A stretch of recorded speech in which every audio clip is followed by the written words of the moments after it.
بالنسبه للناس اللي كيعانيوا من السعال الحاد، من الكحه، من ضيق ديال التنفس، كيعانيوا من الزكام اولا من نزلات ديال البرد، عندهم ضيق التنفس وعندهم كذلك التهاب الحلق اولا البلعم، فاليوم غادي نشارك معكم واحد الوصفه اللي المفعول ديالها اقوى من اي دواء، كترفع لنا من الجهاز ديال المناعه، كذلك تتعالج لنا السعال، كتقضي لنا على النزلات ديال البرد.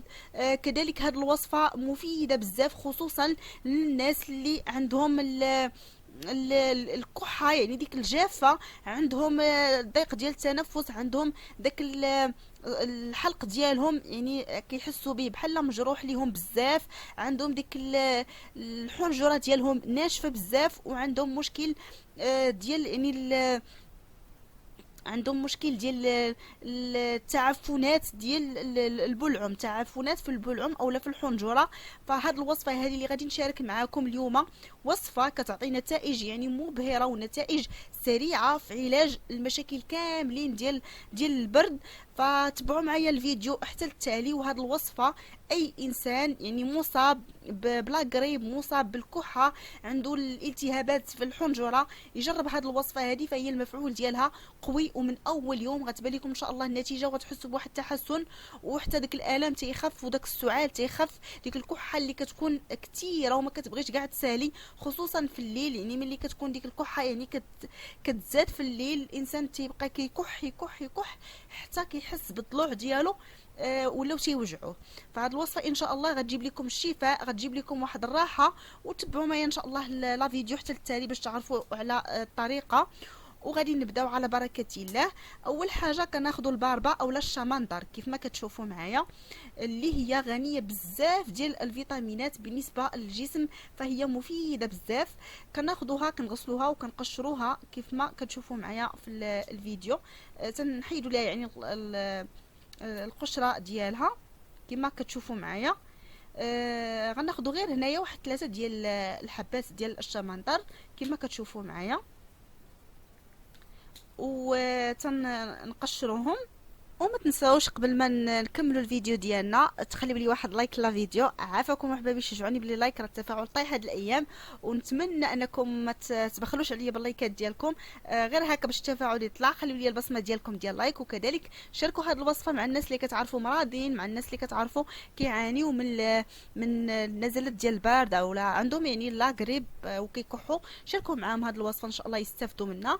واذا كنتوا جداد اول مره كتشوفوا لاشين ديالي كنقول لكم مرحبا والف مرحبا. الى عجبكم المحتوى ما تنسوش الانضمام للعائله ديالنا، فعلوا زر الجرس باش يوصلكم ان شاء الله كل جديد. ولا بغيتوا شي وصفه ومحتاجين شي وصفه مرحبا خليوها لي في التعليقات اسفل الفيديو، ونشارك معكم ان شاء الله كل الوصفات اللي انتم يعني محتاجينها. فانا كنقرا التعليقات ديالكم يوميا، كتوصلني العديد من التعليقات، يعني الالاف ديال التعليقات اللي كتوصلني بشكل يومي. فكنشوف التعليقات ديالكم وكنشكركم بزاف بزاف الله يخطيكم عليا. شكرا لكم على يعني التعليقات، على الاراء ديالكم اللي كتخليو ليا، الله يخطيكم، شكرا لكم بزاف بزاف. هنا من بعد ما كناخذوا ديك الباربه اولا الشمندر كنقطعوها.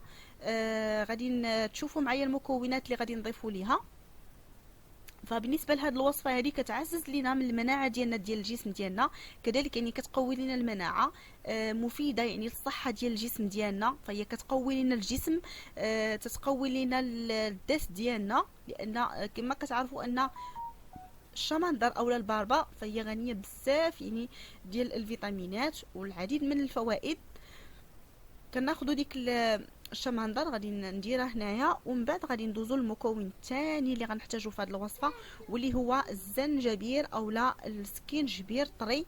مفيد بزاف هذه الوصفه لانه مزيان خصوصا النزلات ديال البرد، خصوصا الكحه وداك السعال.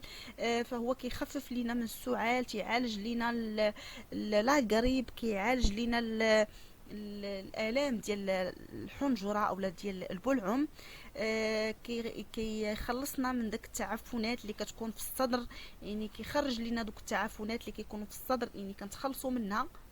تناخذوا غير قطعه صغيره ديال الزنجبيل كيف ما كتشوفوا معايا.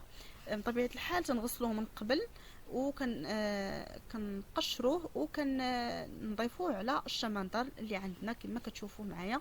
غير قطعه تكون صغيره، يعني ما كنديروش واحد القطعه اللي كتكون كبيره كميه كثيره، غير قطعه هكا صغيره كما كتشوفوا معايا، وكنضيفوها على الشمندر ديالنا كما كتشوفوا معايا. وكيف ما قلت لكم بالنسبه للزنجبيل راه تيقلل لنا من الالتهابات، سواء الالتهابات اللي كتكون في الحلق اولا في الحنجره اولا يعني الالتهابات عموما، يعني اللي كنتصابوا بها ملي كنتصابوا بالنزلات ديال البرد اولا كنتصابوا بلاغريب. من بعد غادي ناخذ ليمونه اولا حامضه كما كتشوفوا معايا. غادي غير هكا صغيره، ماشي ما تكونش كبيره، غير هكا حجم صغير، وغادي نحيدوا ليها ديك القشره ديالها، وغناخذوا غير الداخل ديالها كما غادي تشوفوا معايا. غنحيد ليها هاد القشره ديالها بهذا الشكل هذا، ومن بعد غادي نقطعها وغادي نضيفها على هاد المكونات كما غادي تشوفوا معايا.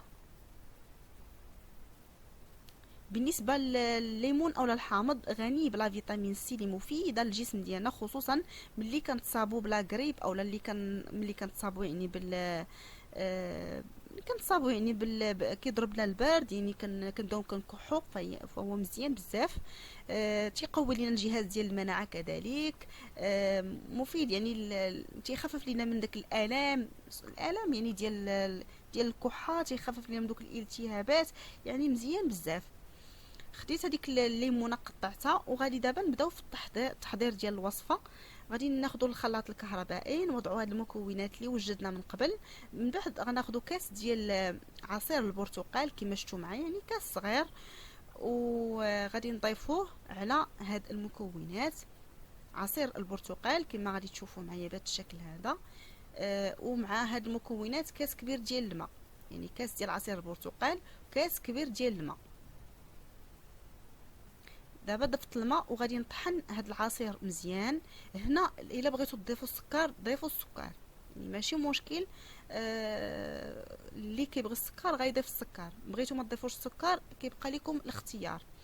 بعد ما طحنت هذا المشروب كما كتشوفوا معايا كيجي بهذا الشكل هذا، كيجي واحد المشروب رائع اللي تيقوي لنا الجسم ديالنا وكيعطينا واحد الطاقه، خصوصا ملي كنكونوا مرض وما عندناش شهيه الاكل. تنسخفوا، كتجينا داك العياء داك التعب، يعني كيولي الانسان سخفان. كتجي ديك الدوخه، الانسان ما كيقدرش يوقف، كيعود كيوقف وكيجي كيرجع يطيح في الفراش ديالو. هذا المشروب تيقوي الذات، كيعطي واحد الطاقه، كينشط لك يعني الجسم ديالك كذلك، يعني تيحارب لك يعني داك لاغريب، المهم تيقوي لك الجسم ديالك 100%. هذا المشروب هذا يعني كتبقاو كتناولوه، تناولوه في طول اليوم، تناولوا مثلا 3 المرات في النهار. كل وقت غتشربوا واحد الكاس كبير، مثلا غتناولوه في الصباح وتناولوه في وسط النهار وتناولوه في الليل، يعني 3 المرات في النهار. مزيان بزاف وكيجي واحد العصير اللي لذيذ وزوين بزاف، والاهم من ذلك انه صحي، فيه مكونات طبيعيه، مكونات اللي كتقوي الذات وكيعطي واحد المفعول. يعني مجرد ما غادي تشربوه واحد النهار لغدالي غتحسوا بان داك الالم كله كيزول، ديك الالتهاب، ديك الحرق اللي كيكون في الحنجره، يعني كيكون في الحلق كله كيتحيد، الكحه كتخف، والسعال يعني كيخف يعني بواحد الدرجه اللي كبيره. ما تتخيلوش يعني قداش ان هاد الوصفه هذه زوينه بزاف، ونتمنى انكم تجربوها الا كنتو كتعانيو يعني من البرد. وهاد الوصفه يعني خليوها عندكم، راه زوينه بزاف. مهم نتمنى ان شاء الله هاد الوصفه هذه تجربوها وتخليو لي الاراء ديالكم في التعليقات. ولهنا نكون وصلت نهايه الفيديو، كنقول لكم شكرا على المتابعه. نتلاقى ان شاء الله مع وصفه جديده، مع فيديو جديد. اللي عنده شي تساؤل او اللي عنده شي تساؤل مرحبا خليو لي في التعليقات، ان شاء الله نجاوبكم. وفي امان الله.